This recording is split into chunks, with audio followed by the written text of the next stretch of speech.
dibicarakan secara umum. Ini lebih efektif ya untuk memperlebar sayap dan mempercepat pergerakan dakwah. Oleh karena itu antum perlu dibekali bagaimana strategi dakwah fardiyah. Ya baik. Ikhwas sekalian, apa pengertian dakwah? Saya kira antum sudah paham. Jadi dakwah itu berasal dari bahasa Arab yang mempunyai arti panggilan, ajakan, dan seruan. Sedangkan dalam ilmu tata bahasa Arab, ya, dakwah itu bentuk dari isim masdar yang berasal dari kata kerja da'a, yad'u, dakwatan. Jadi artinya menyeru, memanggil, mengajak, dan dalam ensiklopedia Islam diartikan ajakan kepada Islam. Sedangkan ditinjau dari segi terminologinya, banyak sekali perbedaan pendapat tentang definisi dakwah di kalangan para ahli. Jadi diantaranya Hasmi dalam bukunya Dustur Dakwah menurut Al-Quran mendefinisikan dakwah itu mengajak orang lain untuk meyakini dan mengamalkan akidah dan syariat Islam yang terlebih dahulu telah diyakini dan diamalkan oleh pendakwah itu sendiri. Kemudian menurut Syekh Ali Mahfud, dakwah Islam itu memotivasi manusia agar melakukan kebaikan menurut petunjuk, menyuruh mereka berbuat kebajikan dan melarang mereka berbuat kemungkaran agar mereka mendapat kebahagiaan di dunia dan di akhirat. Itu definisi dakwah. Kemudian menurut Yahya, bahwa dakwah adalah mengajak manusia dengan cara bijaksana ke jalan yang benar sesuai dengan perintah Tuhan untuk keselamatan kebahagiaan dunia dan akhirat. Itu definisi-definisi. Saya rangkai definisi bos kalian. Nah, dari beberapa definisi ini, paling tidak kita ambil kesimpulan ada 3. Bahwa dakwah itu adalah suatu usaha yang dilakukan dengan sadar dan terencana. Jadi, ada dakwah itu adalah suatu usaha yang dilakukan dengan sadar dan terencana. Dalam ilmu manajemen, kuncinya cuma 2. Apa yang direncanakan itu yang dievaluasi. Kita terbiasa melakukan kerja-kerja tanpa perencanaan, akhirnya ngawur. Menikah pun tanpa perencanaan. Yang penting semangat. Ya kan itu. Sama juga dengan dakwah ini sekalian. Harus ada perencanaan. Kerja-kerja dakwah itu harus terencana. Kata Ali bin Abi Thalib, kebenaran yang tidak terorganisir itu akan mampu dikalahkan oleh kebatilan yang terorganisir. Kenapa orang-orang di luar Islam sekarang mampu mengalahkan kita? Karena persoalannya kita tidak pernah merencanakan kerja-kerja kita, tidak pernah mengorganisir kerja-kerja kita. Nah, usaha dakwah itu adalah untuk memperbaiki situasi yang lebih baik dengan mengajak manusia untuk selalu ke jalan Allah. Nah, proses penyelenggaraan ini adalah untuk mencapai tujuan kebahagiaan, untuk mencapai tujuan yang bahagia sejahtera baik di dunia maupun di akhirat. Ini pengertian dakwah itu sekalian ya. Apa pengertian dakwah fardiyah itu? Dakwah fardiyah ini merupakan metode dakwah yang dilakukan seseorang kepada orang lain atau kepada beberapa orang dalam jumlah kecil dan terbatas. Itu dakwah fardiyah. Biasanya dakwah fardiyah ini terjadi tanpa persiapan yang matang dan tersusun secara tertib. Termasuk kategori dakwah seperti ini adalah menasihati teman sekerja. Kalau ada program kita setiap bulan kita buat daurah di sini, maka kita selalu mencari orang-orang yang bisa kita ajak. Saya tertarik dengan konsep multi level marketing. Saya bukan pemain multi level marketing, tapi ada saya selalu berpikir, kenapa itu orang multi level marketing bisa mengumpulkan orang? Ternyata dia punya metode begini. Masa kita tidak punya tetangga 10 orang? Ya kan? Pasti kita punya tetangga 10 orang. Masa kita tidak punya kenalan 10 orang? Masa kita tidak punya keluarga 10 orang? 30 orang ini kita jadwal untuk datang. Tidak usah semuanya datang ke acara kita. Cukup 1 orang saja dari 30 orang yang kita datang ini semua keberhasilan dakwah. Ya kan gitu. Jadi kalau setiap bulan kita selalu silaturahim 30 orang, kita ngajak taklim malam Ahad dulu. Taklim malam Ahad, taklim malam Ahad.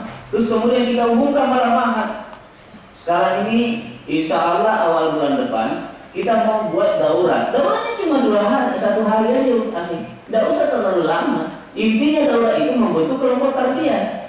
Oleh karena itu materinya cuma 2 saja, problematika umat dan kedua konsepsi tarbiyah Islamiyah. Setelah itu pembagian kelompok tarbiyah, selesai.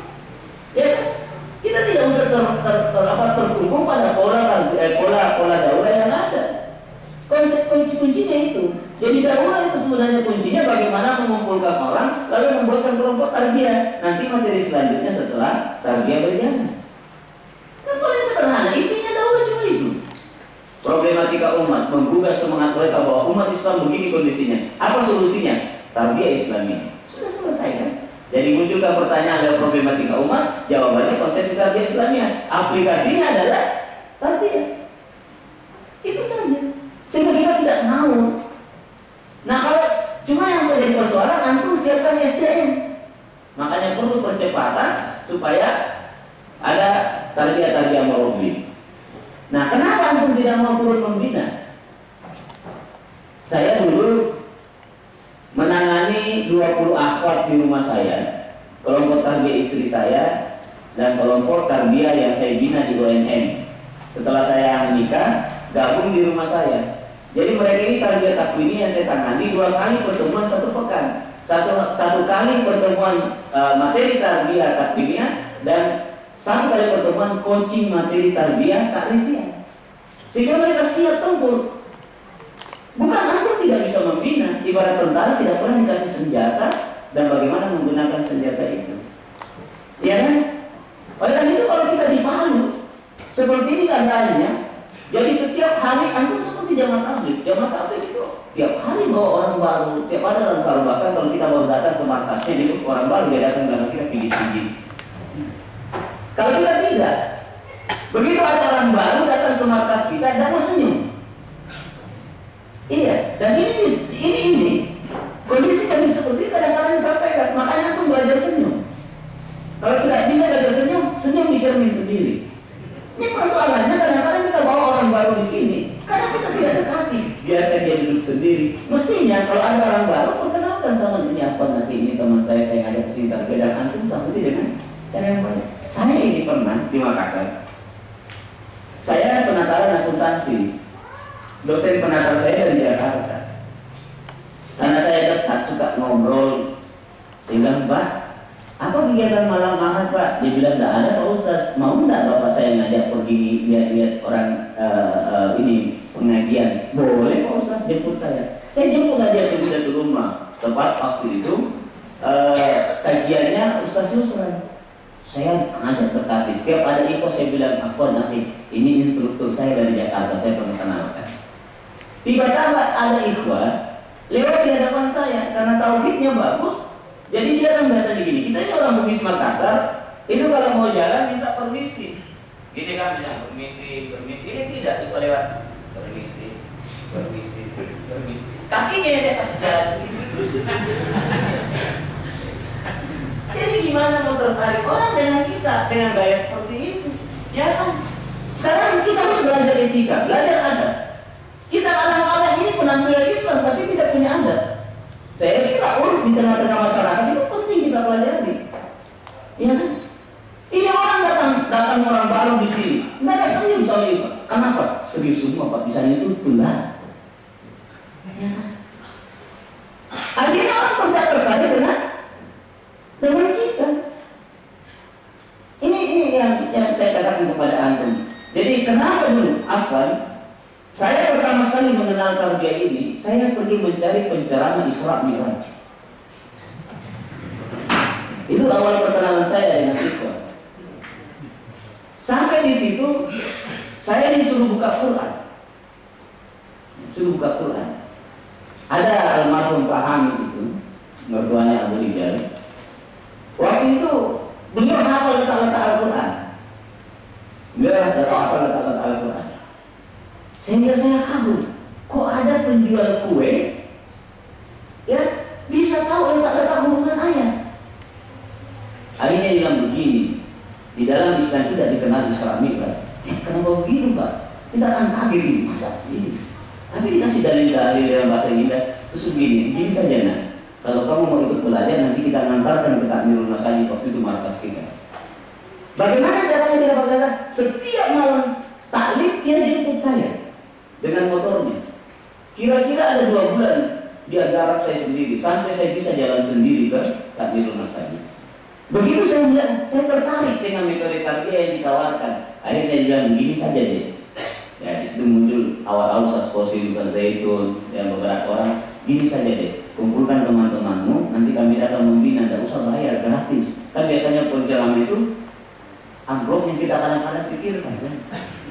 Ini enggak, pokoknya gitu, kami punya metode. Nah, waktu itu saya kelas 2. Saya bilanglah karena kebetulan saya ketua kerukunan musholla di sekolah, saya kumpulkanlah teman-teman. Waktu itu Ustaz Ikhwan Abdul Jalil masih kelas 1. Saya bilang, Iwan, gimana di rumahmu? Ini ada orang yang mengajarkan kita. Bilang, ya, kumpullah pada waktu itu sekitar 12 orang teman-teman. Akhirnya mereka datang, kita tertarik dengan materi yang panah-panah itu. Hubungan-hubungan. Disitulah mulai muncul keinginan kami beragama. Jadi awal mulanya, di SMA 2 waktu itu, saya kelas 2, Ustaz Ikhwan kelas 1. Kita mulailah tarbiyah sampai kemudian saya tamat dan kita tanamkan generasi turun-temurun. Saya selesai tahun 88 sampai hari ini, sampai tahun ini kegiatan tarbiyah di SMA Negeri 2 Makassar itu tidak pernah berhenti.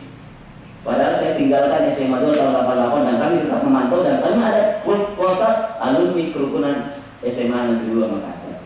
Iya. Termasuk salah satu ikut kita, Masya Allah beliau dulu kita bina. Di SMA 2 pindah ke sini bersatu lagi dengan antum. Jadi ini keinginan kita secara sederhana kos sekalian. Ya. Jadi yang paling penting sekarang kita belajar adab, belajar etika. Maka saya sangat berharap kepada antum semua untuk menamatkan Kitabul Jami. Karena di Kitabul Jami itu penuh dengan materi adab. Itu yang hilang di tengah-tengah kita sekarang ini. Coba kalau diselesaikan Kitabul Jami, insya Allah. Iya, ini penuh dengan adab. Baik. Jadi apabila ada imakumullah, biasanya dakwah itu terjadi tanpa persiapan yang matang dan terus secara tertib. Termasuk kategori dakwah seperti ini adalah nasihati teman sekerja, teguran, anjuran memberi contoh. Termasuk dalam hal ini pada saat mengunjungi orang sakit, pada saat ada acara tahniah ucapan selamat, dan pada waktu upacara kelahiran atau tasmin. Sekarang ini bos sekalian, coba kalau ada tetangganya antum yang sakit, kalau kita yang pertama sekali datang jenguk, Masya Allah, perhatiannya kepada kita sangat besar. Ini ada tetangga kita sudah 10 hari di rumah sakit, kita tidak datang jenguk-jenguk. Padahal Rasulullah mengatakan hakul muslimi ala muslimi sittun. Idza laqitahu fasallim alaihi. Jangankan tetangga, ikhwas saja sakit tidak datang jenguk. Apalagi tetangga. Terus mana aplikasi tarbiyah kita? Ya. Di mana aplikasi tarbiyah kita? Baik, kita lanjut. Jadi tujuan utama dakwah adalah mewujudkan kebahagiaan dan kesejahteraan hidup di dunia dan di akhirat yang diridai oleh Allah Subhanahu wa taala. Itu tujuan utama dari dakwah. Nah, kemudian Muhammad Nasir mengungkapkan bahwa tujuan dakwah itu pertama memanggil manusia kepada syariat untuk memecahkan persoalan hidup, baik persoalan hidup perorangan ataupun rumah tangga, berjamaah, bermasyarakat, bersuku-suku, berbangsa-bangsa dan bernegara. Jadi pada dasarnya seorang murabbi itu, ya, seorang murabbi itu dia adalah ustaz. Ya. Ada punya darah api? Gimana? Gimana sekarang? Di kantor. Baik, ada butuh darah. Bisa? Sudah bisa itu? Ya, padahal ini juga bahagian dari dakwah. Itu masalah di Makassar kalau orang butuh darah malam Ahad, orang tarbiyah itu kan ratusan, ya. Jadi begitu ada butuh darah langsung diproses semua. Bahkan di beberapa SMS kita naikkan di SMS, kirim semua kepada Iko siapa yang punya golongan darah ini, itu Iko dengan spontanitas. Pernah ada Iko butuh 30 kantong darah. Waktu Ustaz Yusuf tabrakan, itu kemudian limpahnya hancur, diambil, itu butuh darah 10 kantong, secepat itu, berjubel-jubel Iko datang. Coba kalau orang lain seperti itu, ada butuh darah, antum datang semua, insya Allah dia tidak akan lupakan amalan antum. Ya, dan itu yang menyebabkan bisa bergabung kepada kita dalam dakwah ini. Ini termasuk salah satu bentuk metode dakwah. Ya baik.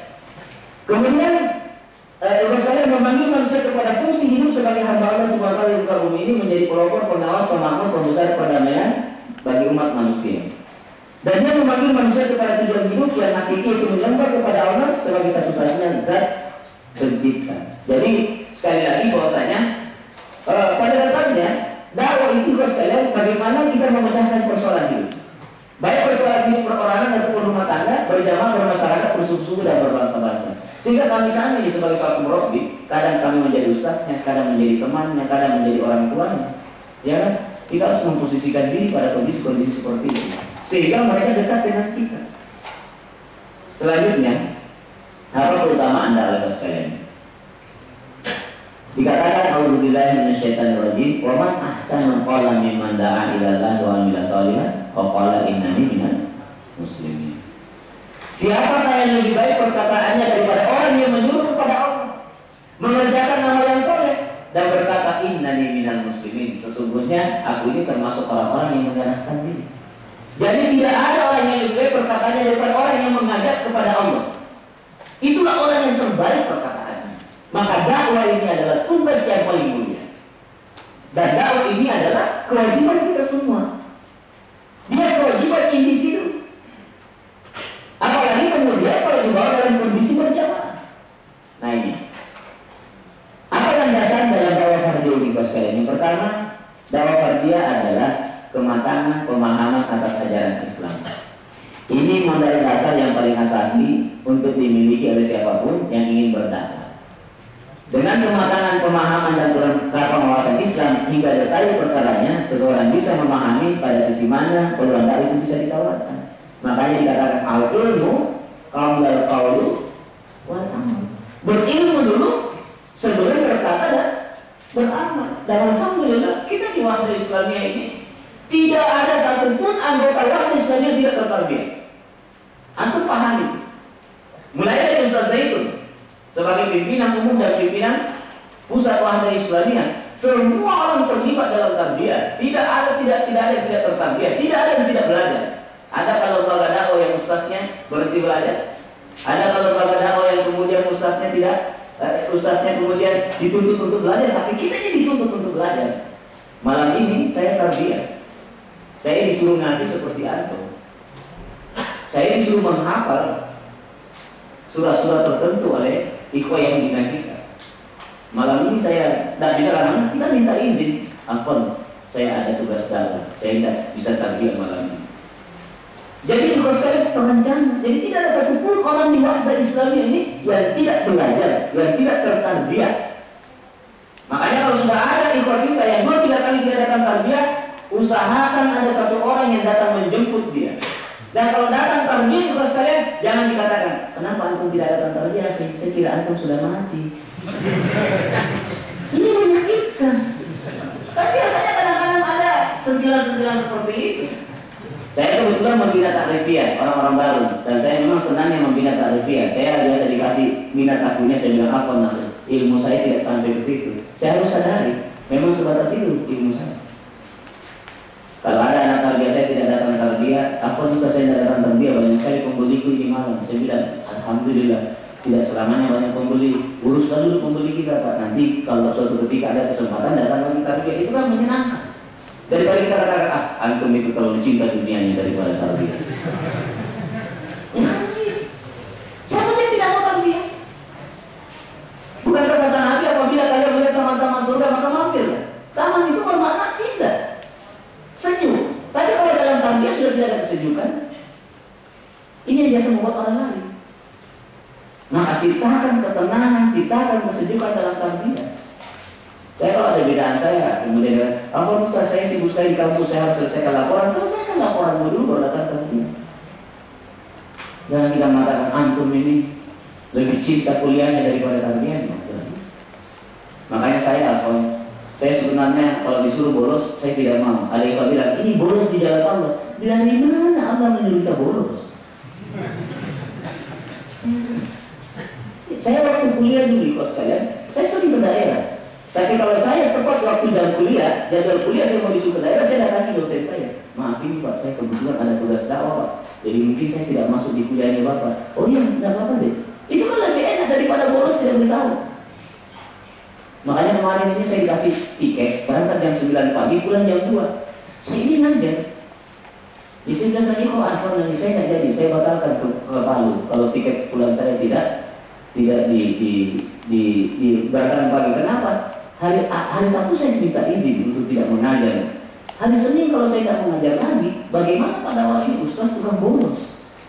Karena ini, sekalipun saya mungkin terlambat, tapi saya misalnya jam 7.30 saya berangkat, ya saya masih bisa jam 10 saya tiba di sekolah, karena saya ngajarnya jam jam 11 lebih baru saya ngajar, jadi saya ada kesempatan untuk masuk kantor. Jadi kita ingin menjadi terbaik di tempat kita, dan itu salah satu wasilah dakwah. Nah baik, jadi bos sekalian, misalnya bila menghadapi seorang seniman untuk dijadikan pembeda dakwah, maka paling tidak jalan masuk yang bisa dijajaki adalah bicara tentang apresiasi Islam terhadap seni. Karena bagi seorang seniman, bila disampaikan bahwa Islam memberi ruang untuk seni, dan seni itu punya peran yang penting, tentu dia akan merasa diakui eksistensi dirinya di dalam dakwah ini. Tapi begitu kita ketemu, dari mana? Kuliah di mana? Fakultas seni. Seni apa? Seni rupa. Aduh, akhir ada dalil barang siapa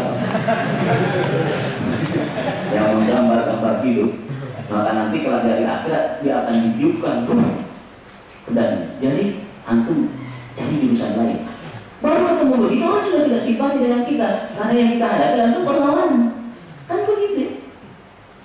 Nah bagaimana orang simpati dengan dakwah kita kalau begitu model kita? Tapi cari ruang bagaimana bisa masuk. Dan tak kalah pada sudah cinta Islam, dengan sendirinya dia akan tahu yang mana baik, yang mana buruk. Jangan langsung memvonis mereka. Ya ini yang perlu kita pahami. Landasan kedua adalah kemampuan memahami latar belakang dan alur berpikir objek dakwah. Apapun tindakan yang diambil seseorang pastilah lahir dari sebuah logika dan paradigma berpikir tertentu, baik bersifat internal maupun eksternal. Nah, logika dan paradigma inilah yang harus dipahami bahwa bila perlu dikuasai untuk dijadikan hujah dalam dakwah. Bisa jadi seseorang tidak bisa begitu saja dihujani dengan ayat-ayat dan hadis. Penghujanan dengan ayat dan hadis hanya efektif buat para ahli syariat yang sejak awal logika berpikirnya adalah mencari pijakan Al-Quran dan hadis. Tapi kalau lama-lama bukan itu. Makanya saya bos sekalian, waktu saya ngajar di Bulukumba, bukan remaja masjid yang pertama sekali menerima dakwah saya. Yang menerima dakwah saya adalah remaja bela yang pakai anting-anting, punya tato, ikat rambut. Dia datang ke rumah, Ustaz, kita mau dibinakan Ustaz, sekalipun 5 orang. Saya bilang boleh, kumpul saja deh. Akhirnya kumpul 5 orang. Saya bilang masih banyak temanmu. Dia bilang masih banyak Ustaz, panggil. Jadi sementara saya di sekitar dia mau rokok semua. Saya datang ke rokoknya, sampai saya batu-batu. Akhirnya dia bilang, kasihan Ustaz sih kalau kita mulai tarbiah baru kita merokok. Akhirnya begitu mau mulai tarbiah, padamkan rokoknya. Antum tahu asbabnya, piring. Begitu selesai tarbiah langsung rokok lagi. Saya tidak pernah tegur merokoknya. Saya berpikir begini, alhamdulillah dia mau menerima dakwah. Ya, itu dulu awalnya. Alhamdulillah dia menerima dakwah. Akhirnya pada waktu itu dia sendiri buat kesepakatan di luar. Tidak enak kalau kita sementara pengajian ngomong cara agama baru rokok jalan terus. Jadi gimana? Tidak boleh merokok kalau masuk dalam ruangan ini. Sudah mulai akhirnya seperti itu. Ada yang bertanya, apa ini Ustaz? Bagaimana sebenarnya hukumnya merokok itu? Setelah begini saya jawab, tapi saya tidak suruh Anda berhenti merokok. Memang tidak ada dalil khusus yang membicarakan tentang haramnya rokok, baik dalam Al-Quran maupun dalam hadis. Tidak ada yang membicarakan khusus tentang rokok. Sebagaimana tidak ada larangan minum baygon. Ya kan? Silakan minum baygon, silakan minum racun, tidak ada larangan. Bahaya begitu, bisa mati. Tapi kenapa nanti? Nah, saya katakan bahwa pada dasarnya tidak ada memang dalil khusus tentang rokok, tapi ada dalil mengatakan jangan menganiaya dirimu sendiri. Sekarang coba ambil itu rokok, baca sampulnya, ya kan? Sekarang ini iklannya rokok lebih tegas lagi, merokok membunuhmu. Setiap perbuatan menganiaya diri sendiri hukumnya haram. Jadi apa? Saya tidak suruh kalian berhenti merokok, cuma kalian bertanya, saya jawab. Seperti ketika mereka masuk masjid salat, makin nanti kita lanjut. Jamaah masjid bilang, kenapa ada orang salat model begitu? Kebetulan saya dengar, maaf tadi jangan dikasih tegur, itu anak pengajian itu. Yang mana kita suka Pak, dia datang salat dengan model seperti ini atau dia lempar di mata batu Pak? Iya kan? Kadang kita ini gini aja, antum memandang orang seakan-akan memandang kutu. Padahal kalau sudah ada kebaikan yang dia lakukan, itu satu modal utama untuk mengajak kebaikan-kebaikan yang lain. Oleh karena itu seorang juru dakwah tidak boleh memandang orang secara negatif. Antum ingat hadis? Pada waktu 3 kali 40 hari di dalam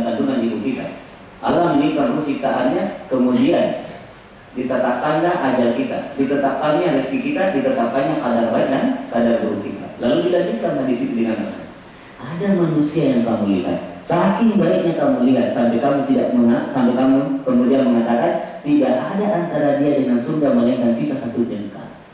Tetapi di penghujung akhir hayatnya Allah Subhanahu wa Ta'ala menghendaki lain. Lalu kemudian dia mati dalam keadaan bermaksiat dan Allah SWT masukkan ke dalam neraka. Sebaliknya kata Rasulullah, ada manusia yang sangat jahat. Begitu jahatnya kamu lihat sampai kamu beranggapan tidak ada lagi antara dia dengan neraka melainkan sisa satu jengkal. Tetapi di penghujung akhir hayatnya Allah Subhanahu wa Ta'ala berkehendak lain yang melakukan amalan kebaikan dan dia mati dalam rangka melakukan amalan kebaikan, kemudian Allah memasukkan dia ke dalam surga. Pertanyaannya, siapa yang tahu posisi kita sekarang? Ya. Jangan sampai anak muda yang biasa teler itu malah lebih baik daripada kita di kemudian hari. Oleh karena itu memandang orang lain itu sekarang jangan pandang dari sisi buruknya, pandang dari sisi keinginannya untuk berubah. Ada anak tarbiyah saya yang masih merokok, mau menikah. Saya mau menikah. Saya bilang boleh, tapi hentikan rokok. Kenapa? Akhwat kalau saya datang melamar, insya Allah akan diterima. Karena tidak akan mungkin Ustaz Herman mendatangkan laki-laki bejat kepada saya. Iya, saya katakan begitu. Jadi saya mempertaruhkan nama saya kalau saya datang lamarkan antum. Kalau antum berjanji nanti habis nikah baru berhenti merokok, saya tidak mau. Berhenti dulu merokok. Nanti begitu total berhenti merokok, kau datang lagi sama saya. Akhirnya dia bilang, kira-kira 6 bulan kemudian dia bilang betul-betul saya sudah 6 bulan tidak merokok lagi. Saya datang lamarkan apa? Sekarang ini menjadi penggerak dakwah, tidak. Padahal awalnya dia adalah pemain musik dan pemain bola. Apa yang terjadi dari 20 orang ini, anak-anak yang saya tangani remaja bola, itu banyak fansnya, banyak kenalannya. Akhirnya datang satu orang gitaris. Kebetulan libur, sudah mau masuk rekaman nanti, sudah mau masuk rekaman bersama dengan kelompok slang. Datang ke Bulukumba, diajak pergitar dia. Saya dekati secara pribadi, alhamdulillah. Akhirnya tidak jadi pulang. Dia bilang, sekiranya saya pulang ke Jakarta, Ustaz, sudah ada kelompok musik saya. Tapi alhamdulillah saya ketemu Ustaz. Apa yang terjadi? Dia punya kelompok musik. Jadi ada gitarisnya, ada drummernya, ada vokalisnya. Suatu ketika dia pergi ke Sinjai, pergi konser. Saya tidak pernah singgung tentang musik. Yang penting dia mau tarbiyah dulu. Jadi pergi konser di Sinjai, dia tanya sama panitianya, "Maaf, bisa saya diantar ke masjid salat?" Apa yang panitianya? Seumur hidupku, nah. Belum pernah ada kelompok musik yang minta diantar oleh saya. Iya. Kita kan selalu memandang orang negatif, ini pemusik neraka. Belum tentu. Jangan sampai dia bawa dia dibalik. Akhirnya apa terjadi? Dia konser selama tinggal musik. Setelah itu ada yang putus tali gitarnya, ada yang robek-robek drummernya. Apa yang terjadi? Mereka ini kan kuat di radang liar. Dia ajak temannya yang punya radang. Sehingga pada malam tahun baru biasanya diisi dengan joget-joget. Malam tahun baru jalanan ditutup, tablik akbar. Karena kita dapatkan lagi satu orang yang punya radang liar. Ada radang namanya Radio Majestic di atas itu. Itu penuh dengan anak-anak muda. Jadi jangan menyepelekan dakwah.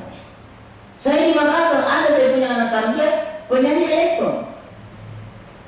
Tapi saya kadang-kadang jengkel dengan temannya. Begitu temannya juga, "Ustaz, apa hukumnya menyanyi?" Bilang, "Aduh, pertanyaan itu menyakiti dia." Biasa kasihan dia pulang masih pakai, "Maafin Ustaz, terlambat ada tarbiyah, kenapa habis kamu menyanyi Ustaz?" Saya tak pernah singgung lagunya. Saya tak pernah singgung dia pekerjaan. Tapi saya yakin, tak kala iman itu masuk ke dalam dada seseorang, maka Allah akan memberikan kepadanya furqanan, ya, bisa membedakan antara yang hak dan yang batin. Antum pertama saja dulu. Ini yang kadang-kadang kita tidak pikirkan. Ada di Bulukumba, coba sekalian, itu rumahnya dipakai sabun ayam, mulai dari jam 6 sampai jam 12 malam. Iya. Waktu kita bangun masjid, Ikhwan bilang, mungkin itu tempat sabun ayam lawan kita. Tapi Allah mengatakan lain. Bulan Ramadan dipakai salat tarawih masjid kita, beliau masuk salat tarawih. Setelah selesai tarawih, ustaz yang kita tempatkan di masjid itu ngobrol-ngobrol sama dia. Kalau ada sisa-sisa kue buka puasa, makan sama-sama, ngobrol-ngobrol. Akhirnya alhamdulillah tertarik dengan dakwah kita. Mulai bulan Ramadan dia berhenti merokok, dan setelah Ramadan dia tutup sabun ayamnya. Sekarang dia jadi ikhwah. Apa dia bilang sama saya? Bapak itu tua. Dia bilang, ustaz, dulu kalau saya bawa ayam bangga sekali. Tadi kalau saya bawa ayam masuk pasar, ustaz, saya malu-malu. Apalagi dia bilang sama saya, sebenarnya banyak baju ustaz, tapi kemudian saya tidak mau pakai salat karena saya takut-takut kalau baju itu bercampur dengan uang sabung ayam. Padahal kita tidak pernah menjelaskan hukum uang sabung ayam dibeli baju pakai salat. Kenapa? Karena Allah berikan furqanan dalam dirinya. Jadi begitu memandang orang, sejahat apapun dia dalam diri kita, dia objek dakwah yang belum mengenal Islam. Andai kata dia mengenal Islam, dia tidak akan mungkin seperti itu. Sehingga ada semangat memperbaikinya.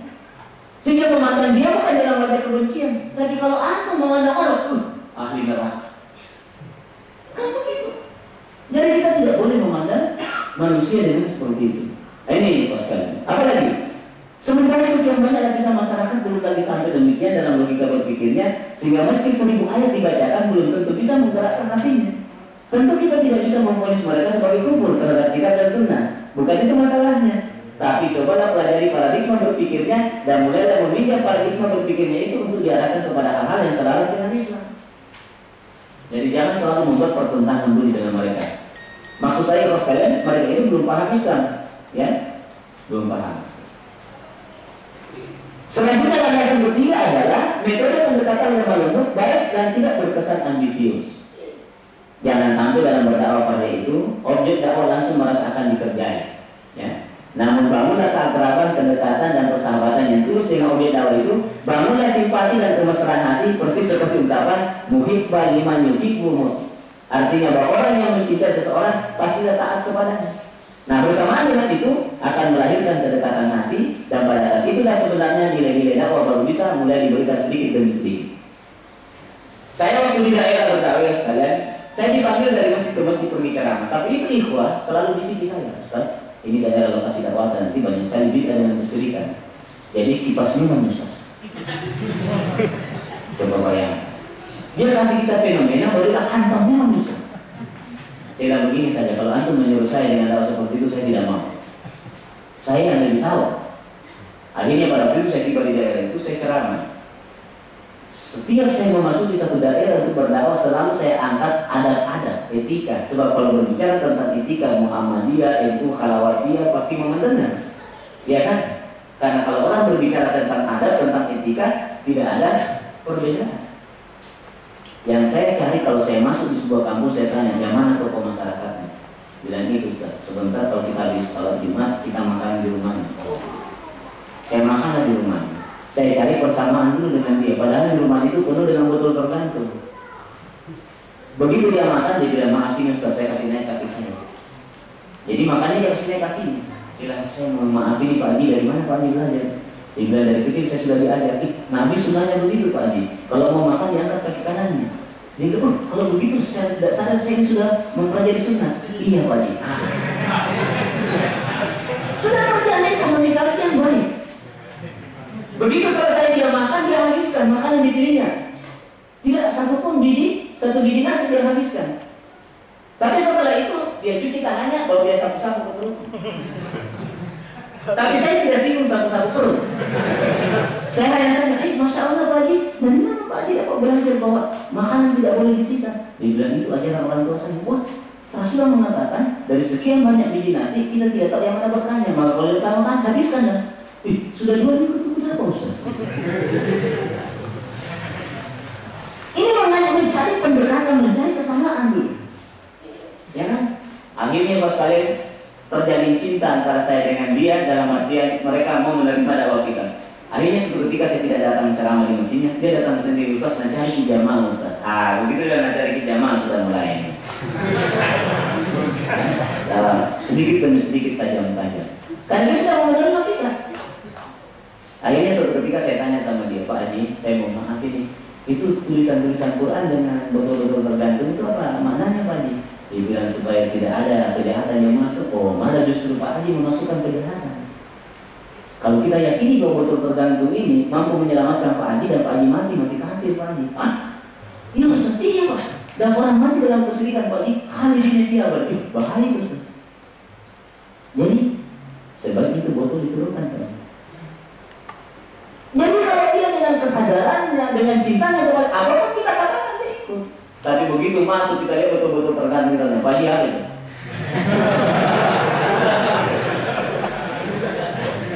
Pak Haji yang bilang, Ustaz, ini rumahku, mau saya, mau botol tergantung atau tidak? Karena kita belum menjadi tenda komunikasi yang baik. Nah, ini pendekatan yang lemah lembut. Ya. Jangan kita hitam putih. Seakan-akan dakwahnya Wahda Islam itu hitam putih. Saya ini ada pengalaman. Saya ceramah di hadapan istri para tentara. Kebetulan saya membina di asrama Armet. Sudah masuk tahun keempat saya membina di asrama Armet, membina tentara. Jadi pas waktu itu gilirannya Armet yang jadi panitia pelaksana.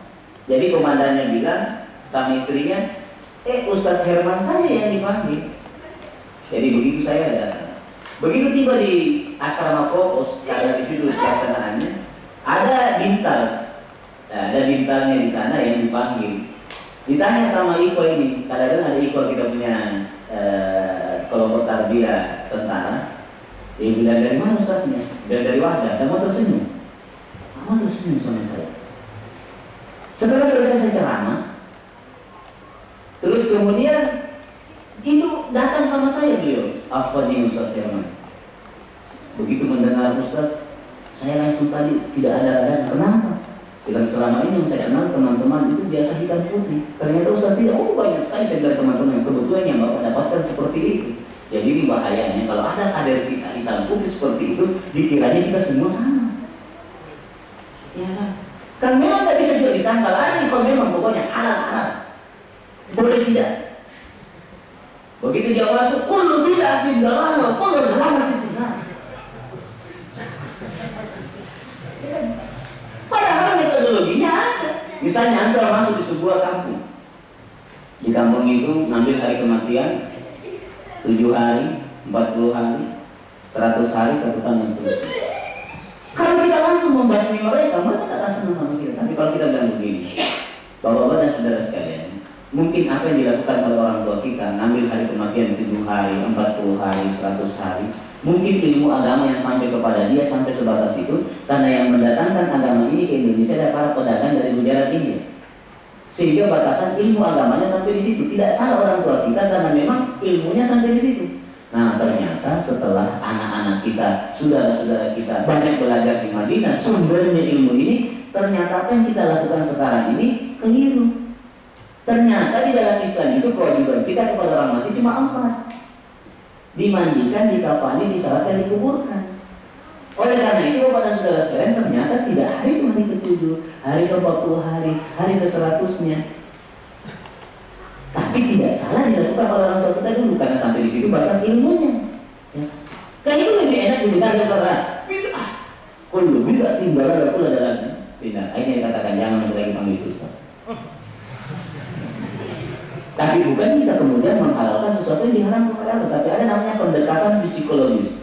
Saya ada materi sebenarnya psikologi dakwah, bagaimana memahami kondisi masyarakat. Sehingga kita begini, kadang kita punya ilmu, tapi kita tidak punya strategi untuk menyampaikan ilmu itu.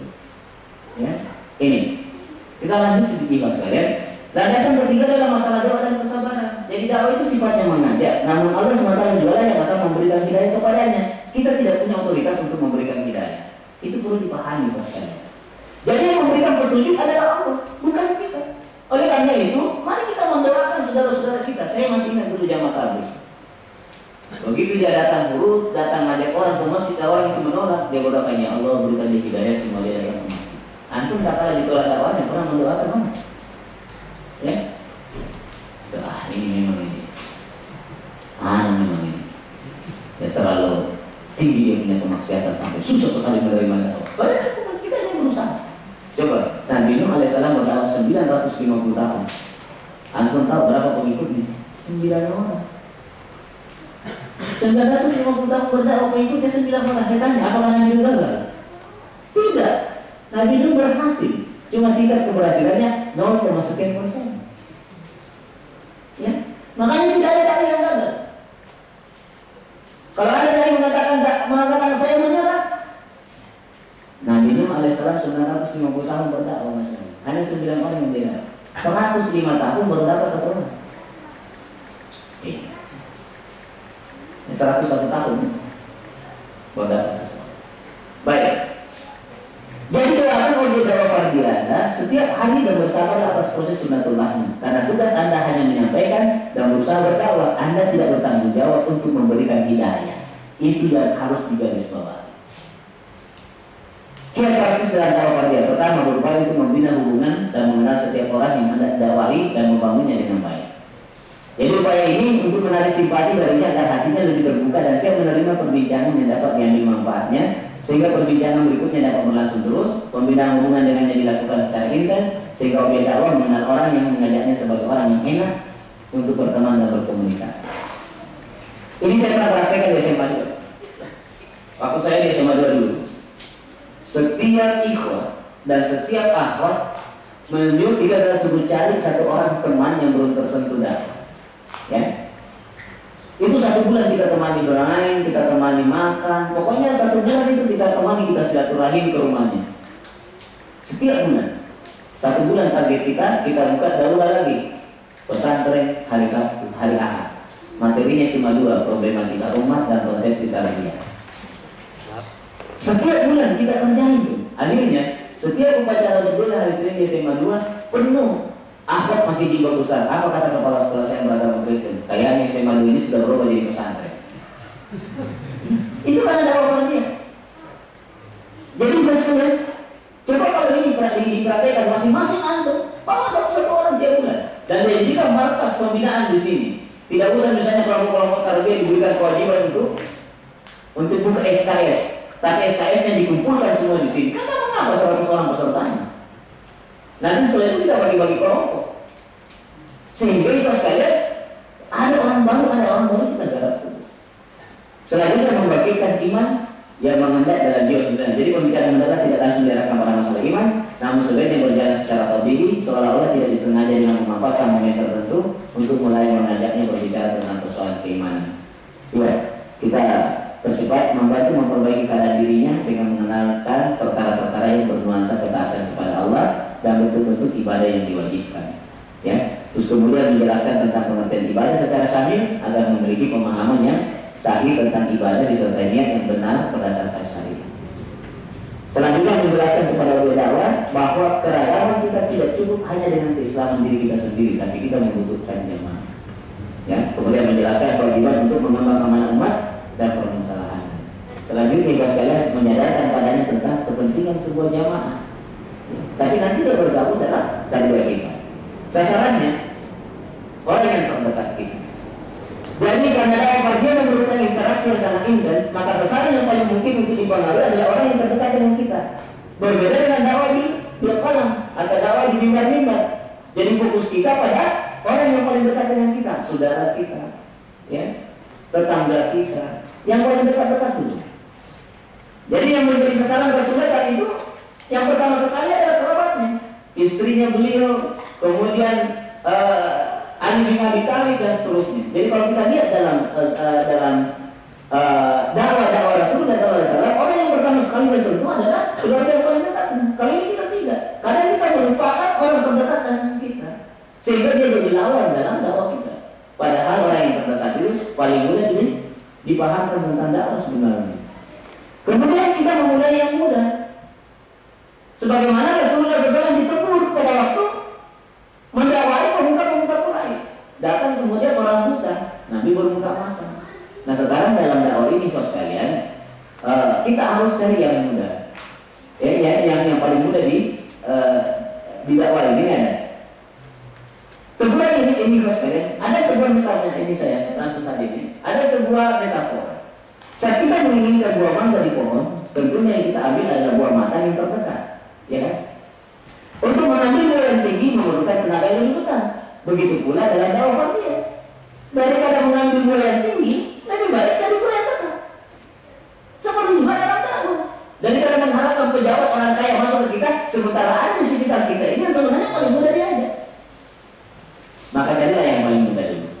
Selanjutnya simpul massa. Itu yang saya katakan tadi. Begitu antum ketemu dengan orang, cari siapa yang menguasai mereka. Kalau kita sudah dapatkan tokohnya, insya Allah pengikutnya akan ikut. Makanya begitu remaja bola datang sama saya, saya tahu dia adalah penggeraknya. Kalau saya dapatkan satu orang ini, maka akan 20 orang yang akan ikut dengan saya. Inilah yang kita cari simpul massa. Begitu kita masuk satu tempat, cari siapa penggeraknya. Kalau penggeraknya didapat, insya Allah satu yang kita dakwai akan ikut 50 orang anggotanya. Jadi ini dalam teori dakwah fardiyah. Target perkembangan dakwah adalah pertama Islam qabla jamaah.